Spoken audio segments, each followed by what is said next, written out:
close till I get up. Time is barely on our side. I don't wanna waste what's left. Hello students, आज online class की अगले topic में चर्चा करेंगे परावैद्युतांक क्या है।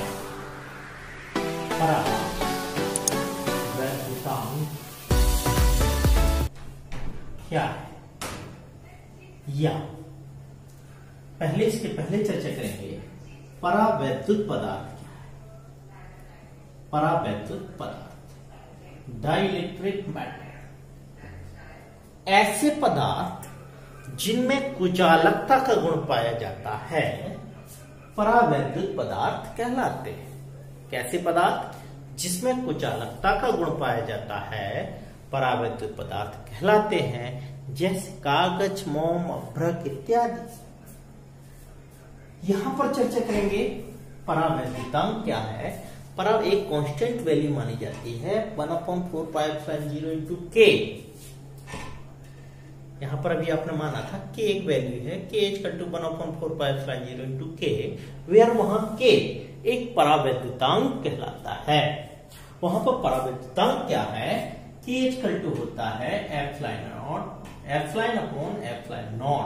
अर्थात किसी चालक के माध्यम की वैद्युतशीलता बटे निर्वात की वैद्युतशीलता का अनुपात परावैद्युतांक कहलाता है। उसे कैसे नोट करते हैं, के इक्वल टू ε/ε0। एप्सिलॉन क्या है, माध्यम की वैद्युतशीलता बटे निर्वात की वैद्युतशीलता।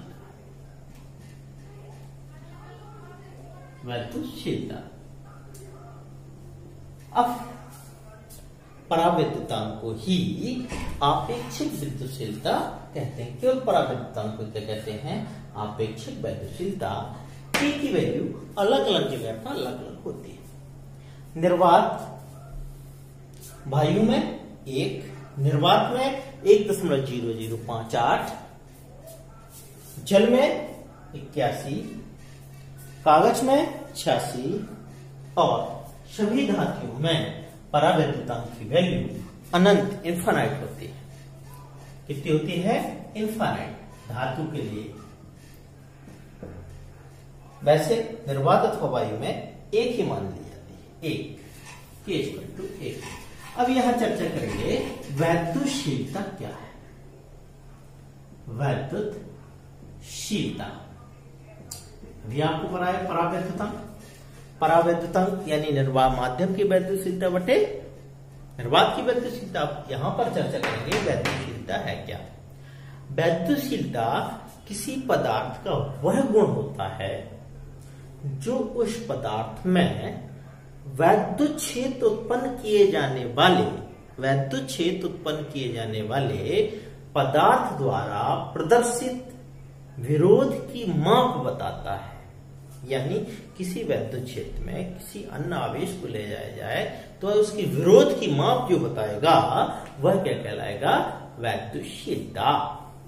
निर्वात के लिए वैद्युतशीलता को केवल एप्सिलॉन से प्रदर्शित करते हैं। यदि निर्वात की वैद्युतशीलता मान ली जाए तो ε0 से प्रदर्शित करते हैं। अब यहां पर ε0 की विमा निकालनी चाहिए। बहुत इंपॉर्टेंट क्वेश्चन होता है।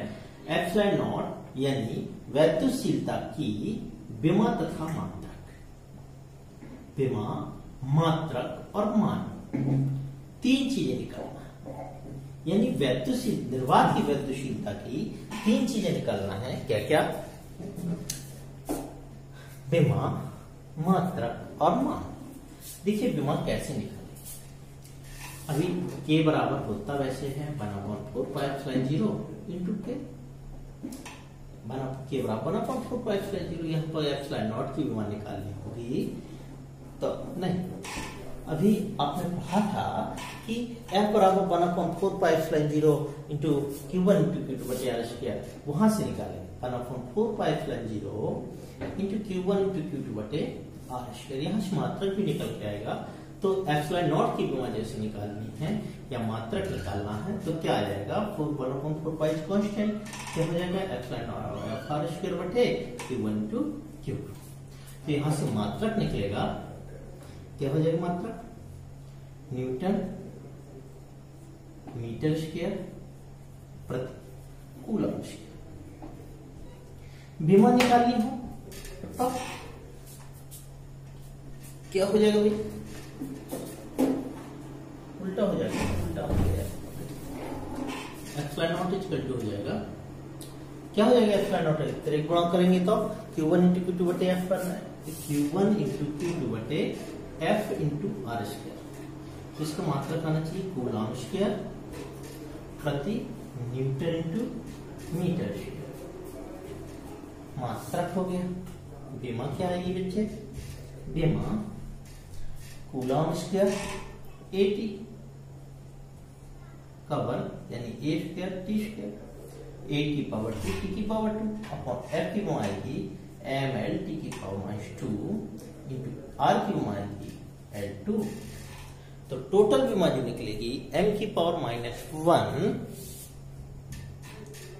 L की पावर -3 और क्या आएगी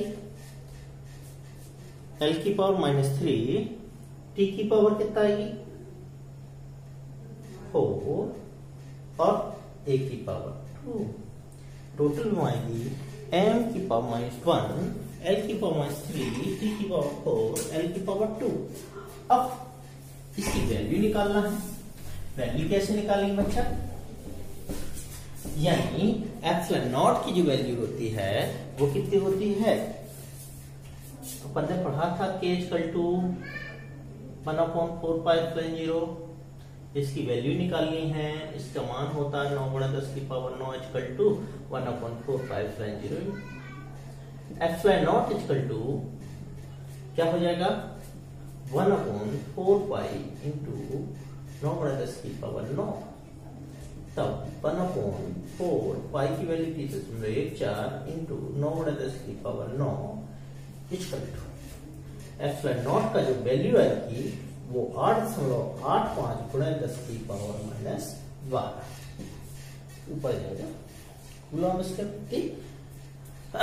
न्यूटन इंटू मीटर स्क्वायर में। अब आगे चर्चा करते हैं कि स्थिर आकर्षण बल अर्थात कूलॉम्स का नियम और गुरुत्वाकर्षण में रिलेशन क्या निकालते हैं। क्या निकालते हैं इसमें, स्थिर आकर्षण बल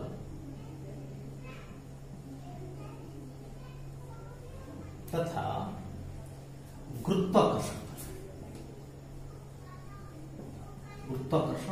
बल में दोनों में रिलेशन क्या होगा निकाल लेंगे। सिंपल सी बात है, F = 1/4 pi epsilon 0 Q1 into Q2 बटे R स्क्वायर, लेकिन FG = G m1 m2 बटे R square. Equation first and equation second.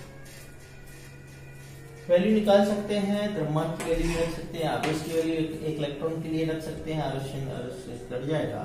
Fe बटे Fg = 1/4 पाई एप्सिलॉन 0 की वैल्यू रख सकते हैं, जी के मान भी रख सकते हैं। तो कितना हो जाएगा Q1 into Q2 बटे 4 pi epsilon 0 into R square बटे G m1 m2 बटे R स्क्वायर। R स्क्वायर से R स्क्वायर कैंसिल हो जाएगा। Fe बटे Fg Q1 into Q2 into G m1 m2 बटे 4 पाई एप्सिलॉन 0।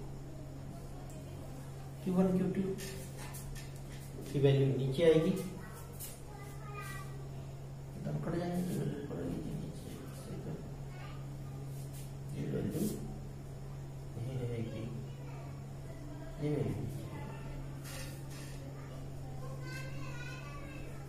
ओके। समझ में आया होगा कि स्थिर आकर्षण बल तथा गुरुत्वाकर्षण बल दोनों के सूत्रों में अनुपात ज्ञात करना है, भाग देना। ओके।